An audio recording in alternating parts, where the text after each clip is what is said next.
반갑습니다. 수학작가 김재현입니다. 7번째 영상으로 다낭식의 곱셈과 나눗셈에 대한 문제풀이를 하도록 하겠습니다.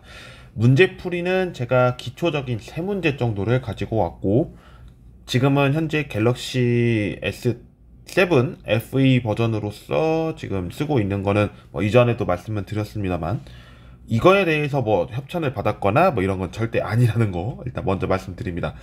제가 일시정지를 하고 문제 적고 이렇게 할 거라서 조금은 저한테는 걸리겠지만 여러분들한테는 문제는 이제 바로바로 이렇게 보여질 거라서 참고해 주시면 대단히 좋을 것 같습니다. 자, 그러면 1번 문제부터 보도록 하겠습니다. 자, 먼저 1번부터 보도록 하겠습니다. 3x 4제곱분의 y 세제곱 전체의 b제곱은 243x의 a제곱분의 y의 15제곱입니다. 이렇게 등식이 제시되었을 때 a와 b의 값은 얼마인지를 구하는 문제로서 가장 대표적인 문제라고 이야기를 할 수가 있습니다. 제가 일단은 어떤 거를 쓸까 하다가 이 문제를 직접 한번 해봤는데 한 이유가 있습니다. 여러분이 등식에 대해서 정확하게 알고 있는지 그런 부분도 있을 거고, 나중에 여러분이 이런 문제가 이렇게 나오면 또 이런 식으로 문제 풀면 되겠구나 라는 응용력도 생길 수가 있다라고 생각을 했기 때문에 이 과정을 저는 먼저 보여드리려고 이렇게 제시를 해봤습니다. 일단 문제풀이에 앞서서 저는 파란 펜으로 풀이 과정을 쓰도록 하고 여러분께 설명을 같이 진행해 보도록 하겠습니다. 앞으로 제가 문제풀이를 할 때는 이 SOL이라는 기호가 있을 거고 ANS라는 기호가 있을 겁니다. 이 두 가지 기호를 말씀을 드리면 SOL은 풀이 과정을 쓰는 공간이고 ANS는 앤서로서 답입니다. 그렇게 보시면 여러분이 앞으로 제 영상을 보실 때 참고가 되실 거라고 생각합니다. 그러면 문제를 풀어보겠습니다. 일단 좌변에 있는 이 3x 4제곱 분의 y의 세제곱 전체의 b제곱이라고 되어 있는 내용을 풀면 지수법칙 2번 썼고 4번 썼습니다. 그렇게 했을 때 3의 b제곱 곱하기 x의 4b제곱 y의 3b제곱이라고 할 수가 있겠죠. 이 등식이 243x의 a제곱분의 y의 15제곱입니다. 그러면 가장 먼저 눈에 들어오는 게 뭐냐라고 했을 때 이 3b제곱과 15제곱, 그러니까 15제곱 이 지수 부분에서 같다라는 것을 볼 수가 있겠죠. 계산해 보겠습니다. 일단 이 둘이는 서로 같아야 될 것입니다. 왜냐하면 등식이 있기 때문에. 그리고 또 다른 y가 분모 또는 분자에 있는지를 확인하려고 봤더니 없죠. 그러면 첫 번째에 식이 하나 나옵니다. 3b는 15. 중학교 1학년 때 배우셨던 1차 방정식이 있었고 이를 계산하면 b는 5가 되겠습니다. 그리고 이 b가 5인지 확인하려면 b가 자연수인지 아닌지를 확인해야 되는데 5는 자연수에 해당하죠. 그 다음 이제 b가 5였기 때문에 이런 식으로도 계산이 가능할 겁니다. x의 4b제곱은 x의 a제곱이었고 이 4b제곱이었기 때문에 x의 4 곱하기 5가 x의 a제곱이니까 a는 4 곱하기 5로서 20. 네, 결국에는 이것도 a가 자연수에 해당할 수 있기 때문에 이 답이 된다라는 거죠. 근데 제가 말씀드렸듯이 수학은 문제풀이가 하나만 존재하지는 않습니다. 왜냐하면 지금 같은 풀이는 제가 y를 받고 x를 받습니다만 이 3의 b제곱을 보는 것도 하나의 방법이 될 수 있습니다. 243이라는 숫자가 여러분에게 거부감이 없다면 243을 소인수분해 해서 나타나는 값을 찾아야겠죠? 3의 5제곱입니다.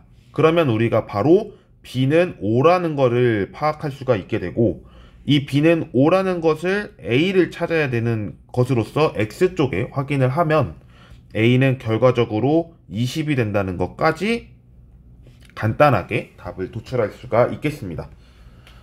이렇게 해서 1번 문제를 풀어봤습니다. 여러분께서 단항식에 대해서 이제 아시려면 이 지수법칙까지 같이 결합해서 확인하셔야 한다 라는 점을 참고해 주시고 문제 접근을 하시면 좋을 것 같습니다. 자, 그러면 2번 문제로 빠르게 넘어가 보도록 할게요. 네, 두 번째 문제 바로 적고 왔습니다. 좀 고민을 했는데요. 어떤 문제를 적용할까 하다가 이런 도형 문제를 결합시켜서 하는 것도 좋을 것 같아서 이렇게 제시를 해보았습니다. 보겠습니다. 먼저 가장 먼저 보이는 일단 두 도형은 직사각형과 직각삼각형일 것입니다. 그런데 지금 문제에서 보면 두 도형의 넓이가 같다라는 제시가 됩니다. 그리고 이 제시를 통해서 알아야 될 것이 무엇이냐면 세로의 길이는 얼마인가 이거에 대한 이야기인데요. 이거를 제가 조금은 좀 뭐랄까 고급적인 내용으로 한번 접근을 해볼게요. 그게 무슨 말이냐면 우리는 단순하게 답을 찾아 나간다는 과정으로 설명을 하잖아요. 답을 찾아 나가는 것도 중요하겠지만 그 안에서 무엇을 제가 하는 과정인지를 여러분께 좀 보여드릴까 합니다. 일단 알아야 되는 거를 좀 보겠습니다. 일단 제시에 되어 있는 두 도형의 넓이가 같다라는 뜻은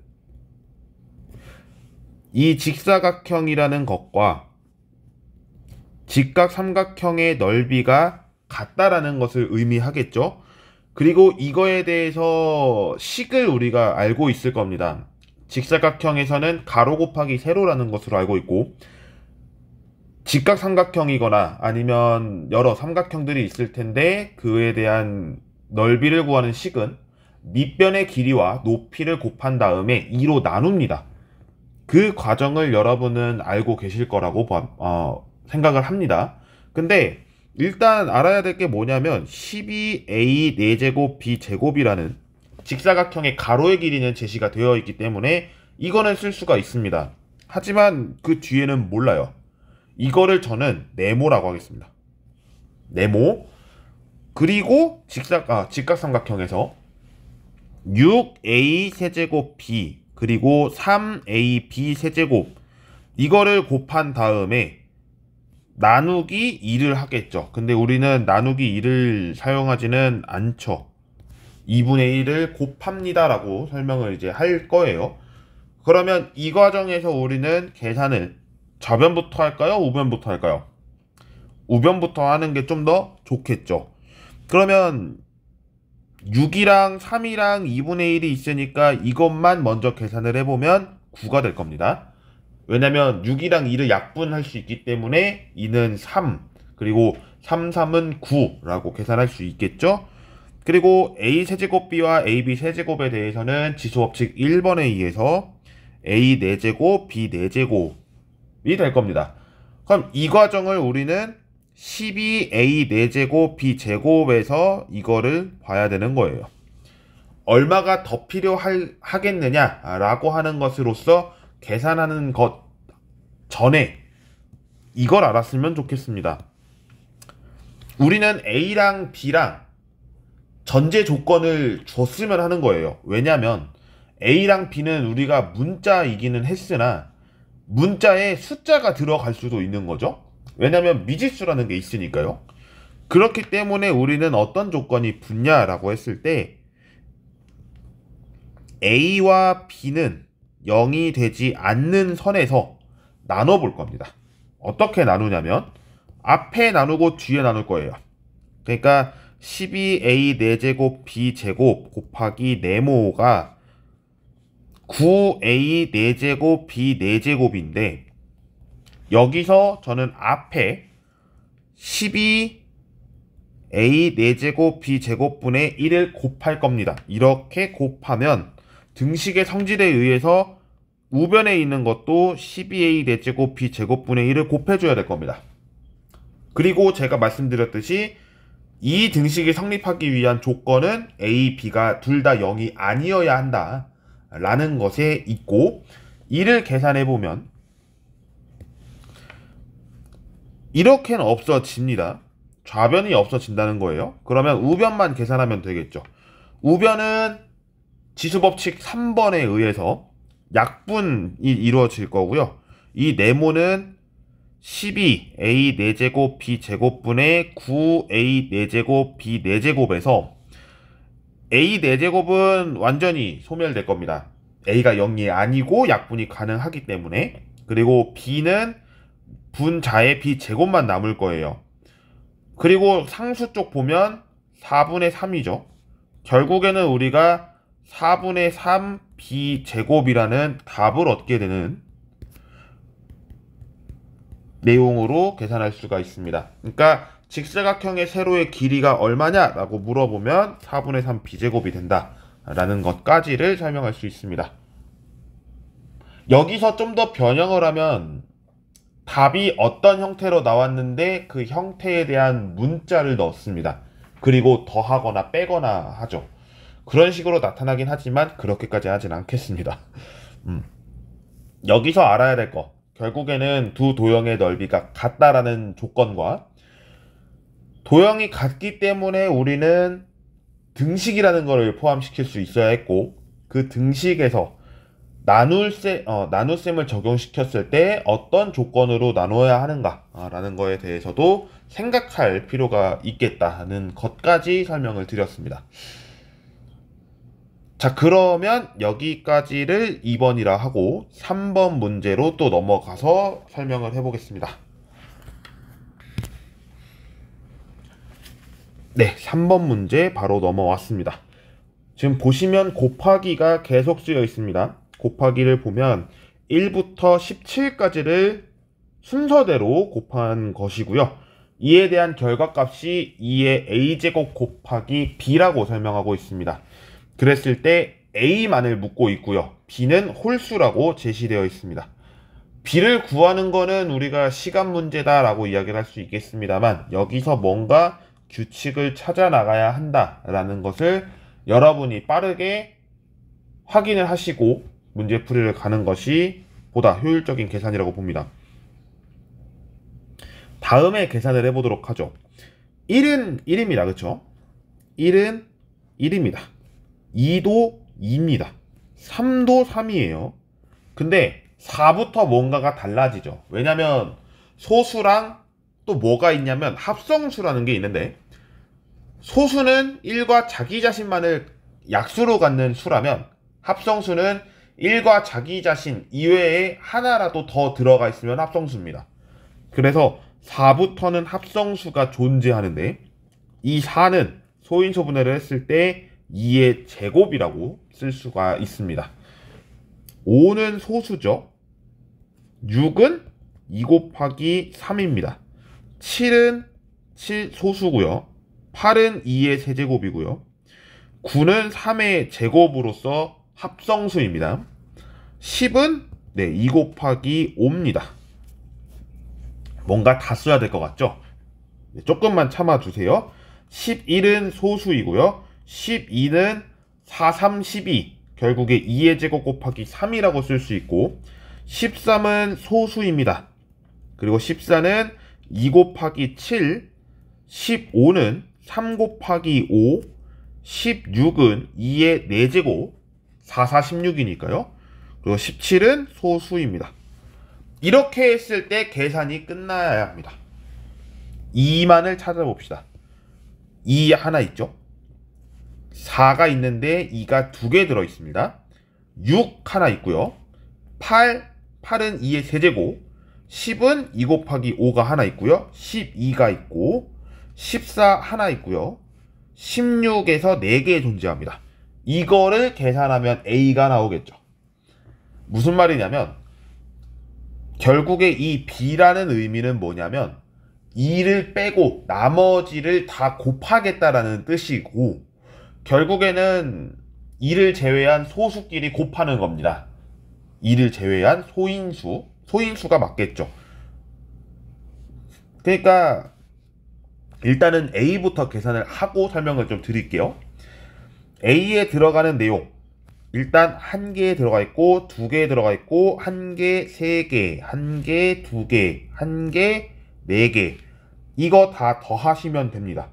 1 더하기 2 더하기 1 더하기 3 더하기 1 더하기 2 더하기 1 더하기 4. 1이 몇 개입니까? 4개죠? 1은 4개, 2는 2개, 3 하나, 4 하나, 결국에는 4, 4, 16에서 하나가 모자라니까 15가 되겠죠. 결국에 일단 답은 15입니다. 답은 15인데 B가 의미하는 게 무엇일까요를 한번 유추해 보도록 하겠습니다. 일단 2의 a제곱이라는 뜻은 소인수 2를 갖는 거에 대한 거듭제곱 형태죠. 그러면 이 B는 2가 들어갈 수가 없고, 우리가 알다시피 홀수라고 제가 정의를 했잖아요. 홀수가 곱하기 형태에서 나타날 수 있는 조건이 뭐냐면 홀수 곱하기 홀수입니다. 예. 결국 홀수 곱하기 홀수라는 뜻은 2를 빼면 다 홀수죠. 우리가 소수를 계산할 때 1과 자기 자신을 약수로 갖는다 라는 것으로 문제를 해석했을 때 이렇게 표현할 수는 있겠죠. 2 빼고 나머지는 소수가 홀수입니다. 이러면 답이 도출됩니다. 결국에 이 B라는 값을 계산하려면 3 곱해야 되고 5 곱해야 되고 7, 3의 제곱, 11, 13, 3 곱하기 5, 17 이거 다 계산해야 됩니다. 복잡하겠죠? 문제에서 B를 묻지 않는 이유라고 한다면 이런 부분에 있습니다. 답은 이렇게 정리할 수가 있겠고요. 여기까지를 다낭식의 곱셈 나눗셈에서 계산하는 내용이라 하겠습니다. 문제를 역시나 풀어보면은 시간이 또 금방 가기 마련인데 정말 금방 갔습니다. 문제풀이를 제가 그동안 네이버 TV에서 하지는 않았었다 보니까 여러분께서 어떻게 느끼셨는지를 모르겠습니다. 그래도 이렇게 좋은 문제풀이를 한번 해볼 수 있어서 제 나름대로 좀 더 고민이 많아지는 오늘의 영상이고요. 앞으로도 이런 영상이 좀 필요하다고 생각이 들면 또 수시로 문제를 제가 직접 만들거나 변형해서 여러분께 선보이도록 노력하겠습니다. 오늘 영상은 여기까지고요. 다음 시간이 아마도 설 지나고서일 겁니다. 오늘 영상이 제가 이제 주기가 맞으면 1월 20일에 업로드가 되는 영상입니다. 그리고 다음 날부터 설 연휴가 시작되죠. 설 연휴가 시작되는 동안에는 여러분들이 그동안 이제 뵙지 못했던 분들 아니면 이제 고향길 가실 때 또 할머니, 할아버지 또 뵈실 텐데 식구분들 건강히 뭐 건강이라는 건 당연한 거고요. 또 설명절이니만큼 또 새해를 또 알차게 보내시기를 바랍니다. 연휴가 생각보다 짧죠. 짧긴 하지만 여러분들이 그래도 이제 새학기를 맞이하는 2월 전에 이제 설날이 있다 보니까 충분히 이제 시간을 좀 여유를 두고 여러분이 공부를 하는 데 있어서도 충분하게 맞이를 하시길 바랍니다. 자, 오늘 영상을 여기까지 촬영을 하고 다음 시간에는 1월 26일 날 촬영하도록 하겠습니다. 시청해주신 모든 분들 감사드리고요. 다음 시간에 뵙겠습니다. 새해 복 많이 받으시고요. 구독, 좋아요 한 번씩 부탁드립니다. 고맙습니다.